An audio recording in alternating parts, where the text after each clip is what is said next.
Hi students, 12th students. இப்போது exam time ஆயிடுச்சு. So எல்லாருமே நீங்கள் எக்ஸாமுக்கு ரொம்ப ஆயத்தமாக இருப்பீங்க, பப்ளிக் எக்ஸாமுக்கு. ஸோ அதனால் ரொம்ப கேர்ஃபுல்லாக என்ன செய்யுங்க, இந்த ஸ்டடி ஹாலிடேஸை நீங்கள் நல்லா பயன்படுத்திக்கோங்க. அதே போல் பேரண்ட்ஸ் ஆகிய உங்களுக்கு ஒரு சின்ன அட்வைஸ் என்னன்னா, உங்களுடைய பிள்ளைங்க படிக்கிறது கொஞ்சம் கோஆப்ரேட் பண்ணுங்கள். கொஞ்சம் அந்த டிவி, செல்ஃபோன் இதெல்லாம் கொஞ்சம் அவாய்ட் பண்ணி பிள்ளைங்களை வந்து உங்கள் கண்ட்ரோலில் நீங்கள் வச்சுக்கோங்க. அதே போல் பசங்க வந்து மோரலஸ் வந்து ஹோம் ஃபுட்டே எடுக்கிறதுக்கு நீங்கள் அட்வைஸ் பண்ணுங்கள்.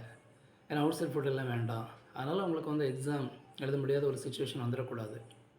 அதே போல் ஸ்டூடெண்ட்ஸ் நீங்கள் ரொம்ப கவனமாக என்ன செய்யுங்க, படிக்கக்கூடிய பாடங்களை கரெக்டாக ஒரு ஷெடியூல் மாதிரி போட்டு படிக்க ஆரம்பிங்க. ஸோ வரக்கூடிய தமிழ் எக்ஸாமை வந்து நல்லா நீங்கள் சந்தித்து நிறைய மார்க் நீங்கள் ஸ்கோர் பண்ணணும்.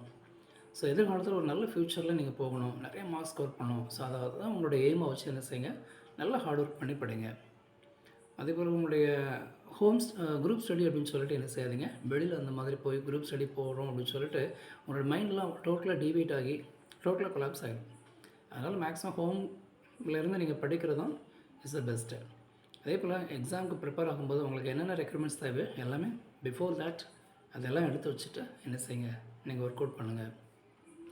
எக்ஸாம் வந்து நல்ல ஒரு ஃபியர் இல்லாமல் நீங்கள் அட்டன் பண்ணுங்கள்.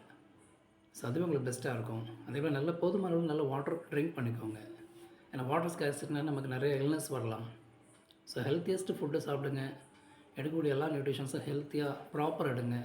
டூ மச் எதுவுமே சாப்பிடாதீங்க. ஓவர் பாய்சனும் ஆகிடக்கூடாது.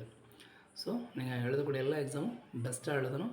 அதனால் அதே உங்கள் மைண்டில் கான்சன்ட்ரேட் பண்ணி படிங்க. எல்லா சப்ஜெக்டும் அதே போல் நல்லா ஒர்க் அவுட் பண்ணுங்கள். All the best. ஸோ இதை லைக் பண்ணுங்கள், ஷேர் பண்ணுங்கள். மோராலஸ் உங்கள் ஃப்ரெண்ட்ஸுக்கு அதிக அளவு சப்ஸ்கிரைப் பண்ணுங்கள். தேங்க்யூ.